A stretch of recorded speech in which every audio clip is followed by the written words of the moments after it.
This podcast and content posted by Dr. Judith Joseph is presented solely for general informational, educational, and entertainment purposes. The use of information on this podcast or materials linked from this podcast or website is at the user's own risk. It is not intended as a substitute for the advice of a physician, professional coach, psychotherapist, or other qualified professional diagnoses or treatment. Users should not disregard or delay in obtaining medical advice for any medical or mental health condition they may have and should seek the assistance of their healthcare professionals for any such conditions. Hello, I'm so grateful that you chose to listen to this podcast. I'm Dr. Judith, a board-certified psychiatrist and researcher. And on this podcast, you will hear from world-renowned experts. At the end of every single podcast of The Vault, every expert talks about a time in their lives when they were struggling and no one knew it. And they talk about what they used to get through that struggle. So make sure you listen through till the end and you subscribe and share with a friend. Hannah Williams is a social activist and former data analyst tackling a major issue, salary transparency. After finding out she was underpaid, Hannah created Salary Transparent Street, a viral series interviewing strangers about their pay to help workers learn and earn more. She testified in support of pay transparency bills in Virginia, Maryland, and DC, and her work has been featured by major media organizations like The Washington Post, Time, and BBC News. In 2023, she was named a Money.com Changemaker, and in 2024, she made the Forbes 30 Under 30 list. What emotions money brings up. And the number one that most people talk about is fear, like you mentioned, and this avoidance. But for me, I see money as opportunity. I'm inspired by it because it creates opportunities for you and it opens doors. So sometimes when I have moments where I look at money, taxes and bills, and I'm like, this isn't fun money. This isn't the spending money. This is the giving money back, right? But if you look at it as fixing my taxes, doing my taxes, puts me this much closer to a financial goal that you have, or, figuring out your bills and your budget puts you on track to buy this thing that you really want to buy and you have a plan for it. You can change your approach to finances and look at it more as an exciting opportunity instead of something that you loathe that is taking from you. But figuring out your finances actually creates things for you. So when you approach it with a different mindset, it's easier to climb that hill. The other flip side of it is I'm someone who comes from scarcity trauma, so a background of not having very much. And you can have, the typical reaction of I'm going to hoard all my money, never take risks, be afraid to spend and not really live life, right? Or the opposite, feeling unfamiliar with abundance. So just like spending. And then because it's counterintuitive, like why would you spend your money when you've come from very little? Hannah joins us on The Vault to talk about scarcity trauma and how stress about financial concerns can wear on your mental health and ways that you can advocate for yourself in the workplace. Hannah, thank you so much for being in The Vault today. Yeah, thank you for having me. Such an honor. I've been following you for so long and you give really helpful advice. And, in the mental health world, many people don't know that financial stress is like the number one stress these days. So that's like what's causing all this anxiety and sometimes depression. So I really wanted to have this conversation with you because you give people help all day long and advice and tips on how to do something about the stress. But for many, it's so paralyzing. They feel so stuck. So I just wanted to jump right in and ask you what you've been seeing in the current climate in terms of financial anxiety.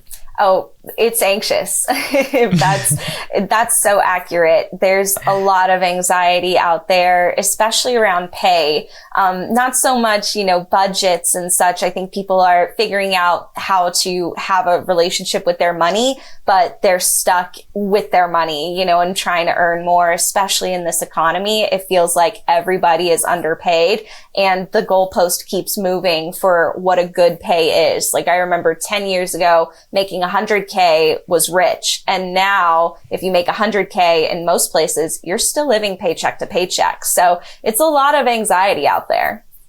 So help us to understand this because humans need to understand what's happening. It decreases uncertainty and it allows them to know what they're dealing with.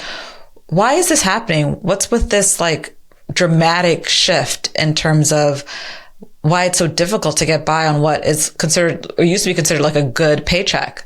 Yeah. And number one, it's nobody's fault. There is a lot of shame in finance. And I think a lot of people feel like they're doing something wrong, but this problem is out of most of our hands. It has all to do with cost of living and inflation. The cost of homes is going up. The cost of our groceries and our eggs are going up. I know that's been in the news a lot lately, but there's a lot of truth to it. You know, the second that the cost of your eggs doubles, your paycheck no longer stretches as far as it used to. So that 100K that you felt you were rich with before is now a lot less take home. And, you know, people are having to return to the office now where they were saving a lot of money by working from home. Now they have to incorporate maybe getting a car, commuter costs, tolls, parking. It's everybody's wallet is getting stretched thinner and thinner. You know, I never thought about eggs being expensive. Yeah. How did people even come up with these type of markers? Right. I'm like, at what point did we decide an egg was $8? Seriously. So, you know, you brought up a good point. Going back into the office, having the added costs. I mean, there are clearly, you know, negatives and positives to it. But why haven't the corporations caught up with that? Like, okay, the prices are going up for things, including commuting, having to like buy your lunch outside, you know, the cost of like looking nice and taking care of yourself. Why do you think, or do they know what's going on and they're just not doing anything about it? I would like to hope that they don't know and they're just oblivious and we're waiting for somebody to tell them so they can change things. Unfortunately, I lean towards they do know, and it's all about corporate greed. And I know people listening might be like, oh, get this radical liberal out of here, but it's not a liberal concept. It's just a fact. These corporations and their owners and their leaders are making more and more. Their paychecks are going up. No problem. They're making double than they made 10 years ago. But that's not being shifted over to their employees. And the only way I can think why is corporate greed. Well, you know, it's really unfortunate and people can feel pretty hopeless in that. What have you been found is a helpful tip, actionable tip that maybe that everyone can start to do to feel as if they have some power in this? That's a great question. Number one is market research, and in that same vein, advocating for yourself. Knowing how much you should be making in your role is the most empowering thing. It can tell you, you know, where to go next. If you find that you are underpaid in your role, it can give you options. It can give you opportunities. But if you don't know how much your role is worth and if you should be making what you're making now, it puts you in this confusing predicament and basically being unsure of what's next. So my number one piece of advice: do your market research. Make sure that you are making what your role is worth in society. And if you're not making what your role is worth, it's time to negotiate or to change jobs. Well, you know, another thing that you often talk about is how to advocate for higher pay, how to know your rights.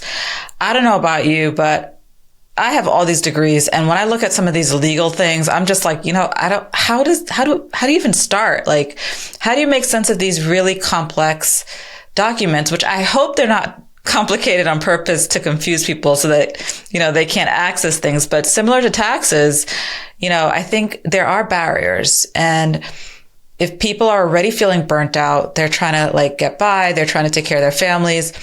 They don't want more homework. So, you know, how do you make sense, or what should you do if you're trying to really advocate for yourself, but you're finding that there are these very real barriers in place?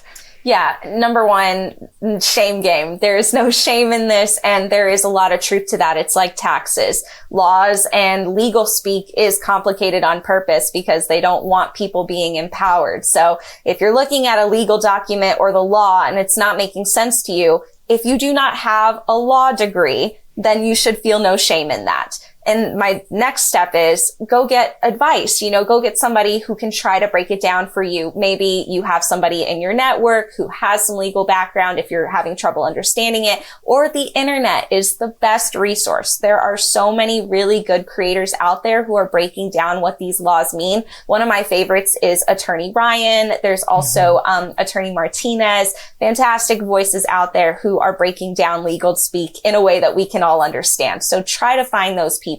But the other thing is, I think it's important for workers in a legal situation, if they need to advocate for themselves, don't be afraid of the word advocate. I think it's a very loaded word, and people think, oh, now I have to call my congressperson, like I need to read a law. It can be as simple as just standing up for yourself. And that looks like, if you find out you are underpaid, talking to your manager, showing them your research, and telling them, I need to be paid what my market rate is worth. That is advocating for yourself. You don't need the law degree. You don't need to have all the legal speak, but you do need to understand what your role is worth and ask for what you're worth. If you're not being paid what you're worth, and you know that based on your research, you deserve to go somewhere where you are appreciated and paid what you're worth. In my line of work, there's something called the treatment alliance and the goal. So like every couple of months, you work with the client and then you see how you're doing on your goals. Let's say someone's listening and they just started a job and they want to make sure that people see that they're, meeting their milestones and that their employers or their team appreciates it. What advice would you give? Because not all corporations, not all businesses have those regular meetings for feedback. And, sometimes when you are advocating for yourself, you don't really know how to show the work, right? So if someone's listening and they're starting a job and they're trying to figure out how to make sure that they're not being taken for granted and they're being adequately compensated when they're growing, what should they do? Yeah, advocating for yourself is as simple as jotting those things down. When I worked my 9 to 5, I kind of have a 9 to 5 now, but this is my 9 to 5, so I feel like it's a lot more fun. But my corporate 9 to 5, I had an email folder in my, my Microsoft Suite email called Kudos. And it was literally anything I got from my managers, from my teammates that sung my praises, told me good job, or if I sent a project that I knew was part of my deliverables, I would just save it in that Kudos folder. And it was really great because when it was time for me to leave, when I put in my 2 weeks, I just forwarded all those emails in the Kudos folder to my personal email. I had everything there so I could continue to access it when I changed jobs. And if I had to reference it in the future at a job interview and they're like, what was the time that you did a project that resulted in positive revenue? I have it right there. So it's really just keeping the record of your work and other people singing your praises. Any type of good feedback should go in your Kudos folder. And that's advocating for yourself. Excellent and concrete. And I feel like everyone can do it, but it really puts the onus on you, right? You're giving yourself homework and you're holding yourself accountable. And it's one of those times where like when you do that, it literally pays off, right? Yes, literally. It literally pays off for you. Yeah. Yes.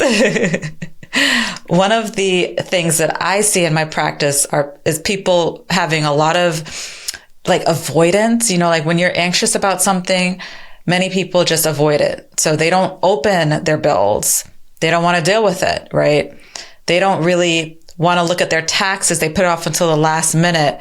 Things like big financial decisions, they just delay. And people often don't connect the two. They don't see that as being related to anxiety or in some cases to things like neurodivergence, like ADHD, right? Like just putting off something that seems so big and detail oriented.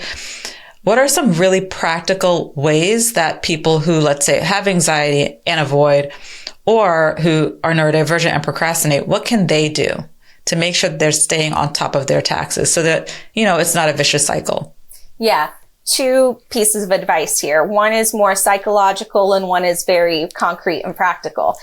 Taxes, I understand. I get it. It's really complicated and they do that on purpose. So my concrete piece of advice is to take it in baby steps. Sometimes it feels like when you open that envelope, you're taking on a really long task, like something that's going to take you hours, that's going to make you feel like you're pulling your hair out. But if you try to approach it from baby steps, okay, today I'm going to take an hour just to try to read this document and understand it. That's the goal. If you can achieve that, if you can read it and start formulating a plan forward, good. You did one great thing moving forward, moving that needle forward today. What's your plan tomorrow? What is your next baby step? 30 minutes to an hour to try to chip away at that goal. If you try to attack it all at once, that's where the avoidance comes in. I am exactly like that. If it's too big of a hill to climb, I'm too scared to do it. But if I'm looking at it like I got to climb a couple stairs at a time each day, you'll get to the top of the hill. My other piece of advice that's a little bit more emotional is I just had a really great conversation with someone earlier today about what emotions money brings up. And the number one that most people talk about is fear, like you mentioned, and this avoidance. But for me, I see money as opportunity, and I'm inspired by it because it creates opportunities for you and it opens doors. So sometimes when I have moments where I look at money, taxes and bills, and I'm like, this isn't fun money. This isn't the spending money. This is the giving money back, right? But if you look at it as fixing my taxes, doing my taxes puts me this much closer to a financial goal that you have, or, figuring out your bills and your budget puts you on track to buy this thing that you really want to buy and you have a plan for it, you can change your approach to finances and look at it more as an exciting opportunity instead of something that you loathe that is taking from you. But figuring out your finances actually creates things for you. So when you approach it with a different mindset, it's easier to climb that hill. Really excellent tips. I think that anyone could use those tips. The other flip side of it is I'm someone who comes from scarcity trauma, so a background of not having very much. And you can have, the typical reaction of I'm going to hoard all my money, never take risks, be afraid to spend and not really live life, right? Or the opposite, feeling unfamiliar with abundance. So just like spending. And then you don't even realize that, because it's counterintuitive. Like, why would you spend your money when you've come from very little? Right. But I see both, and both patterns can exist in the same person at different times. Right. So for someone who's, let's say more on the, I'm not familiar with abundance, and they just don't know how to take control of it. Right. Because they get a big paycheck, they splurge it. Yeah. Right. How this time? How can they, take baby steps, as you said, to address that so that they don't end up in stressful situations, right? Because you're stressed when you have your money and you're stressed without it, right? How do they have more balance? Yeah. My biggest piece of advice for trying to find balance and not overspending, but also indulging, is a budget. It's simple. It's having something in front of you on paper that allocates where each part of your paycheck goes. And when you have that down on paper, at least for me, I feel like it unlocks more strictness and having a little bit more structure with my finances. When you kind of just look at it as one big pot of money that you don't have a plan for, it's easy to overspend. It's easy to think, oh yeah, I have $400 for this thing that now I want to buy because I got a raise. But when you look at your paycheck in buckets and you realize half of it needs to go to rent or the mortgage, the other half has to go to the car payment, and you see it all break down, you actually see tangibly what you have left. And that lets you make good choices, plan ahead and feel good about how you spend your money instead of regretting it later on and realizing you actually had less than you could spend. So having a plan is the best way to avoid mistakes. I like that. And then for the person who, let's say, is the penny pincher, right? I had a lot of those in my family where it was like, don't sit on the good furniture. Yeah. let's save. In the Caribbean culture, we had something called susu, where you like take money and you put it in, like the community, and they hold on to it and then you get it back, just, to avoid spending. But many times what I saw were a lot of people not investing in themselves. And I'm guilty of this too. I went through a long period as a business owner where I was like afraid to take risks. And it seems very safe initially, but you end up cheating yourself. You end up overworking because you're not hiring people to do things that you really shouldn't be doing. And then, you may make conservative choices where the average person would not have made that choice because it just doesn't make sense from an investment perspective, right? Because you could have experienced more abundance had you taken a calculated risk. So how would you advise someone in those shoes? Yeah, I think it's important to think about money as something that can grow, right? If you just have a pot of money that you don't want to invest in, like you don't want to put it in something else, you just want it to stay, it's not going to grow. That's not how money works. You have to invest money into things, into people, into resources, into things to help you grow in order for it to grow. There's no way that money sitting there is going to grow by itself. So you do have to invest in, if you have a business, in people that are smarter than you, who can help you achieve your goals. If you want to grow the money itself in a personal way, you have to invest it in the stock market or into other things that can try to, bring a return on your money. But there's no way that just a standalone pot is going to grow on its own. So it's hard. I know if you're a penny pincher and that's also how you've grown up and you have some trauma there, it is a lot easier to say spend your money than to actually do it. But that's where you have to do your research. You have to make sure that you're making safe investments and not gambling, because there's a clear line, but it's very easy to cross over. I like that you brought up gambling, because a lot of people in conservative type of, with conservative financial mentalities will think of investing as equivalent to gambling, right? Yeah. Because they can't see the money, they can't touch it, or they don't see it in the bank account. So like in their minds, it's like, well, what's happening to this? But there's a difference, and understanding the difference is really helpful, because you are robbing yourself. And I always say that, like, when you're mentally healthy, then you also are increasing, your mental wealth, because if you understand where these fears are coming from, if you've processed that trauma, if you've challenged these core beliefs, then not only are you growing mentally, but your money is growing, right? So you grow with your money. Yeah. When you invest in yourself, everything else starts flourishing around you. It's really, it's a beautiful thing. Yeah. And, when you're around the wrong people, right? If you're around people who have, maybe unhealthy spending habits, or don't understand that you can't spend the way that they do, and you're feeling a lot of pressure to live up to their standards and to impress them, to gain their admiration, you start to feel it financially. And then that creates more stress. And I've seen that in certain cases over the years, where you're trying to just keep up with your friends, but you are stressing yourself out, burning yourself out, because you don't have the funds. So understanding how the relationship that you're in, be it with loved ones, be it with friendships or romantic interests, your relationships with them and their spending habits can be very contagious too. So if you're around certain people and you're, becoming, if you're going into debt, it could be because of these unhealthy dynamics where you feel this pressure. And so think about that as well, because the two are connected. Mm-hmm. Keeping up with the Joneses. Yes. The number one thing that's keeping people living paycheck to paycheck. Yeah. Yes, you get a raise and now you want a new car. Mm-hmm. You get a raise and now you want to, live in a nicer apartment. But it's really important to understand what we spend our money on and how it fulfills us, and really what money buys. If it buys you a roof over your head, that roof can have a very expensive price or a cheaper price. Do you need the expensive price, or were you just fine with the cheaper house, roof over your head? It's important to understand our priorities there so that we don't fall out of our goals.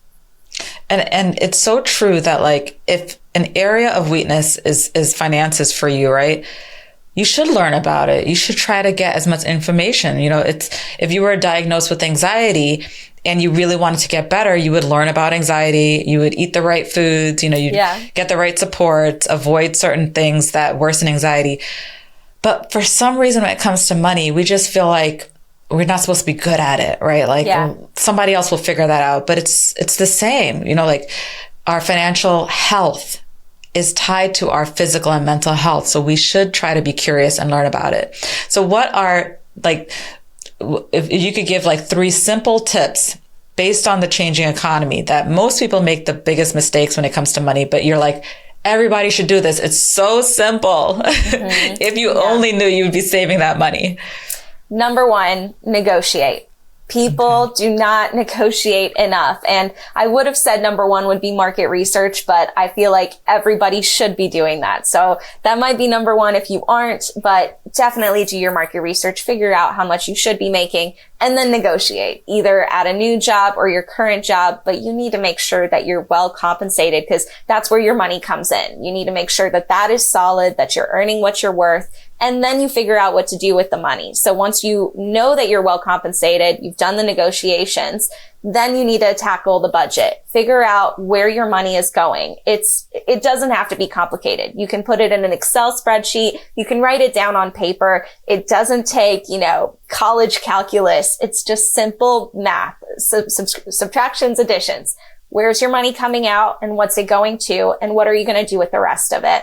And the third one is to make smart investments. Like we were talking about earlier, everything kind of is a gamble. If you are putting your money in the stock market, if you're putting it in sports betting, if you're putting it in crypto, there's variations of how risky that gamble can get, but it is all a gamble. So if you are dealing with, money scarcity mindset, or you're just nervous about putting your money into various investments, go with the safer investments that are less gambling. And those can look like index funds, where you're investing in one index fund that represents many different stocks, instead of putting all your money into Meta and then Meta crashes the next day. There's ways that you can hedge your bets, for lack of a better phrase. And, there are many people who are very unhappy in their jobs. I see this a lot.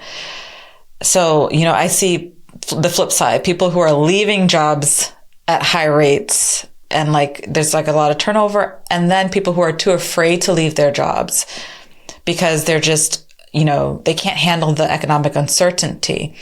So with those who are, let's say they're in a job that it's not right for them. The position doesn't fulfill them. They have a lot of stress. They're not earning enough, but they're feeling a lot of anxiety about leaving because perhaps they had parents who were just you just stay at a job for 10 years. It looks bad to have all this change, which we know isn't true. But then you also have people who are just leaving a job, after short periods of time, which is also not a great thing, right? So Let's start with the person who's afraid to leave their 9 to 5. They know for sure it's not right for them, but they're too anxious to leave because of economic uncertainty. Yeah. Money is your friend. Money is the exit plan. Money is the opportunity. The first thing you have to do is, after you get your budget put together, you need to come up with a plan to start saving. When I quit my job to run my channel full time, the only reason that I felt secure in that decision was because I had 6 months of emergency savings set aside. I knew that if I didn't make a dime for the next 6 months, I'd be able to pay my mortgage. I'd be able to pay all my bills. I'd be able to live the lifestyle I currently was living before I quit.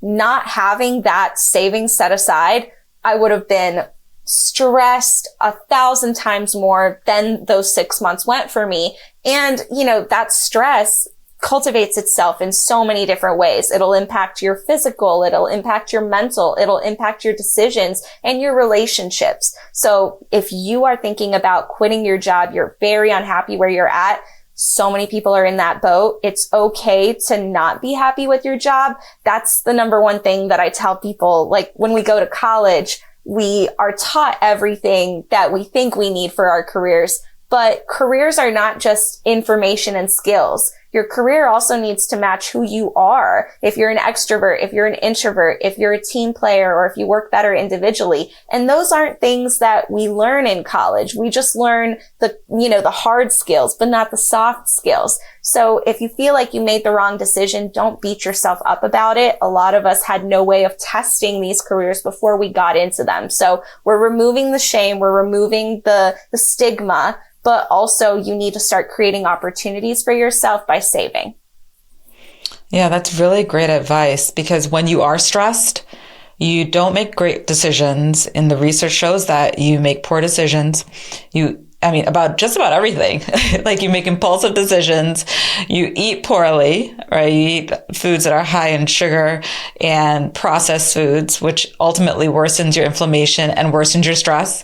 You have worse sleep, which makes decision-making even more impaired and makes you irritable, so your relationships are impaired. So across the board, you want to decrease the anxiety. And so let's talk about the person who, maybe they take feeling fulfilled in a job a little too literally, right? And I've seen this over the years where someone's like, I don't feel fulfilled, but they've only been in the job for 3 months. And then before they know it, they've had this, resume that looks as if they've done just about every job on the planet, right? So for the person who's indecisive, who hasn't found their calling, and they're having a hard time negotiating salaries because people don't want to take a bet on them. They look like they're jumping around. What advice would you give them? Yeah, that's a great question, because I feel like I kind of fall in that bucket. When I was working my 9 to 5s, I job hopped a lot. I had 5 jobs in 2.5 years. Wow. And I knew that was not sustainable. Like when I accepted my last corporate job, I was like, I need to stay here like 2 to 3 years because my resume is starting to look kind of like a mess. And it was that risk that recruiters and hiring managers were going to look at my resume and say, okay, she has all this experience. She can do all these things, but do we want her to come on our team and leave a few months later? So I would recommend, if you feel like you're starting to fall into that category where, you've got a little bit too much diversity on your resume and you're not finding the one thing that you want to focus on, it's important to try to figure out what that might be. And it can take some introspection. When I was back in my career, if I had to look back and see why did I feel unfulfilled, I think it had a lot to do with thinking that I was supposed to be doing something that I internally knew I didn't want to do because I was trying to please other people like my parents, my family, or just society, that I needed this senior job making 6 figures to feel better about myself. But at the end of the day, now that I work a creative job, I'm no longer in a data analytics type A job. I'm more free flowing. I found my joy here. So it's important to have a balancing act of showing that people can count on you, and you might need to stay in one place a little bit longer, but you can explore those other things where you are not sure what you want to do next if you're feeling unfulfilled, through side hustles, through projects at home, through exploring these different interests that, like creative jobs that you may not have done before. I would have never guessed that I loved creative work because I'd never been exposed to it before. But when I started creating content, I felt like I found myself, and I really figured out what I was passionate about. But if I hadn't tried, I wouldn't have known. So you do need to try and do some trial and error, but you gotta be strategic about it so that people don't lose faith in you as a professional. Yeah. And many people are reporting that, at least with Gen Z, I think 50% of people in surveys who are part of that generation want to be content creators. And so, when I am faced with that in my sessions, I'm always like, well, if your side hustle is draining your main job, let's say you're a full-time student or you're working to pay bills, and the side hustle is creating a burden for you, that's information too, right? Yep. You're not going to hit it big overnight, but you also don't want to neglect, a part of your life that is giving you your livelihood, right? So, it's something that you really have to work on slowly. Yeah. Rather than having the all or nothing, right? That all or nothing thinking can really get in the way, because you may be enjoying your side hustle a lot, but then it's not really supporting your lifestyle, right? And then you're just stuck and you feel like a failure. Whereas if you built it slowly, right? You said, I'm going to, carve out this time, focus on my side hustle, and over time, see how it goes. And that's probably going to be more sustainable. I'm going to ask you about these things are they myths or are they true? So taking an online certificate course or some type of, let's say, added advanced, not necessarily a formal degree, but some credits or some skills. Does that help your CV? Yes, absolutely. Okay. If you approach it the right way and communicate it the right way. Sometimes if you take a certificate or a workshop and if you just put it on your resume and you don't talk about it, you don't have, a portfolio to show the work that you did, that's not going to help you. The recruiter is not even, it's just going to be a blip on the resume. But if you approach it from the standpoint of, I took this workshop or I did this certificate to learn these specific skills, and then you have a portfolio, which is just examples of your work that you did. And if you had to do a project during it, that would go into your portfolio. If you can walk through this portfolio and show, these are my skills in action, that is what recruiters want to hear. That's what hiring managers want to hear. They don't want to see, okay, they have this skill. They want to hear you say, I took this certificate to reach these goals. I learned these skills, and this is how I implemented it. It's all about communication. Okay, that's really helpful. And then I'm going to ask you another one. So I've seen this a lot in terms of boundaries, right, at work. And people confuse boundaries with rules often, right? Like it's like a hard rule is don't work over 40 hours or for some jobs, for some organizations. But a boundary is saying, I'm not going to do any work outside of work, right? It's not necessarily a rule because some people do it and they don't. And I've seen these cases where, people are like, well, I set my boundaries, but the other person got the promotion. So I'm trying to maintain my mental health, but this other person who's doing all this stuff is getting their promotion. So it almost feels like, in protecting your mental health, you're not able to advance. And so there's this conflict that I'm seeing that didn't exist years ago, right? There was no talk of boundaries. People were like, well, my boss sucks. I'm just going to have to do it, right? Yeah. And that's why the boomers were always had a bad attitude. Right.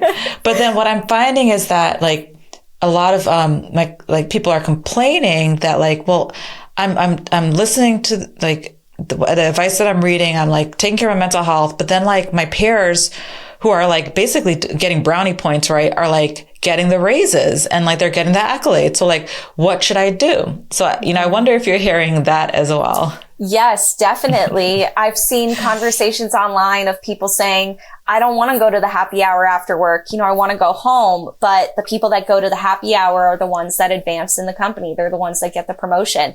I hate it too. I'm not happy about it. But unfortunately, that is the world of a lot of corporate jobs, especially, the corporate, traditional office job. You kind of have to play the game. And I always say you can play the game on your terms strategically. It's all about communication. If you want to set a boundary of what your work hours are, that's okay. But you may have to give up one of those days to go to a happy hour, to network, to show the boss, that you're a team player.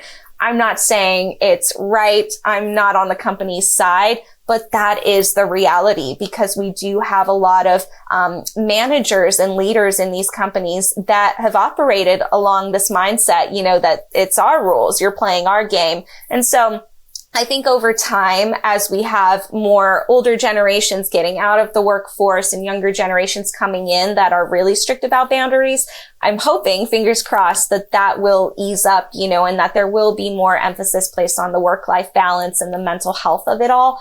Right now, it's important to understand what are your company's rules? And these are things that you can try to learn and do some more research on in the interview process. Ask the hiring manager or the recruiter, how many hours are people in this role working a week? What are the expectations for my work hours? How often are there community events, workplace events outside of our standard 9 to 5 office hours? You can learn how a company operates and what the social calendar is like.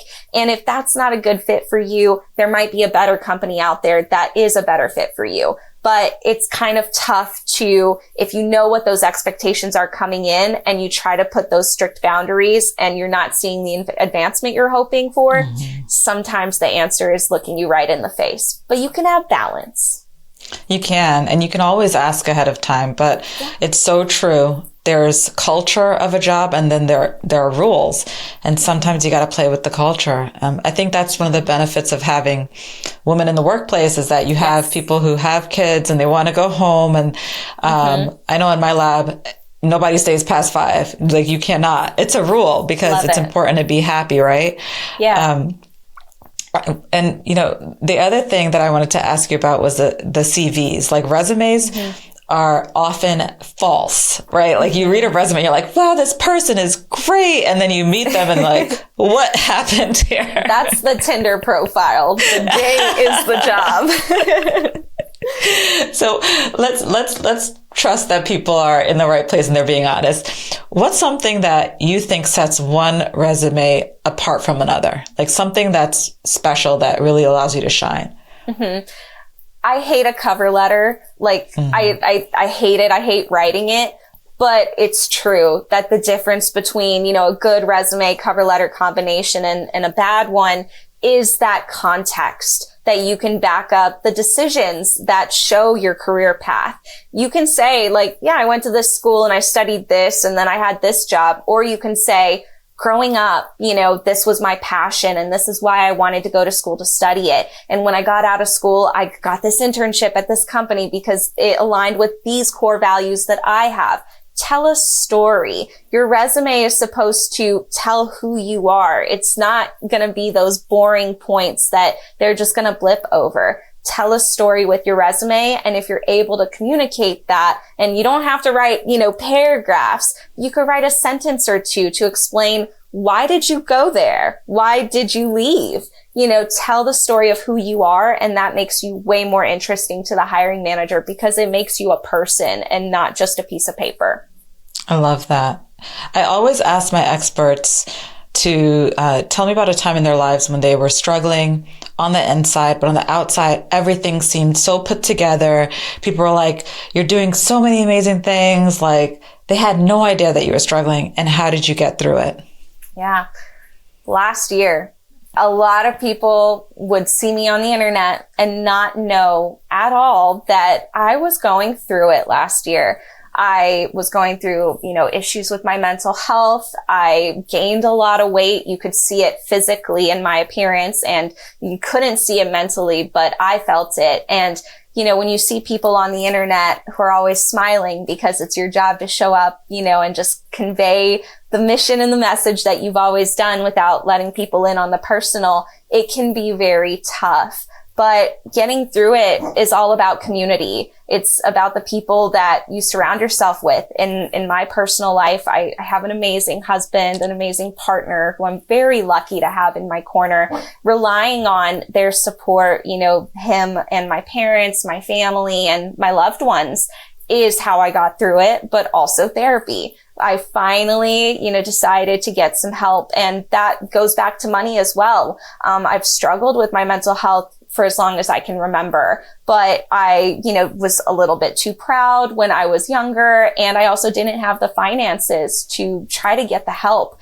And looking at, oh my gosh, this is the cost and insurance doesn't cover it, put that out of reach for me. But when I finally started making good money with, the channel that we have, I invested in myself, and I decided I'm going to put the money down to take care of me. And it was one of the best decisions I've ever made, one of the best investments. So it's all about who you surround yourself with, knowing that you have people around you who love you, that have your best interests at heart, and also getting the support from experts and professionals who can help guide you in the right direction.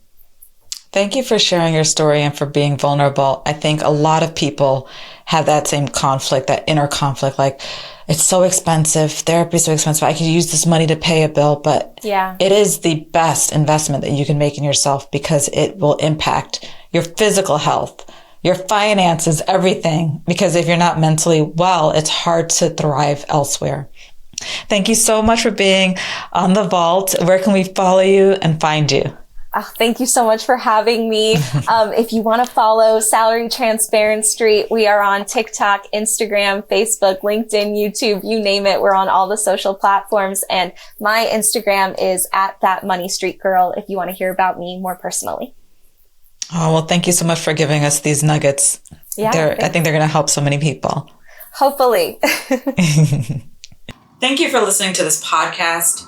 Make sure that you subscribe. When you subscribe, it helps me to continue to deliver this mental health information for free to millions of listeners. So please support my mission. Please pick up my book, High Functioning, and let's build a happier life together.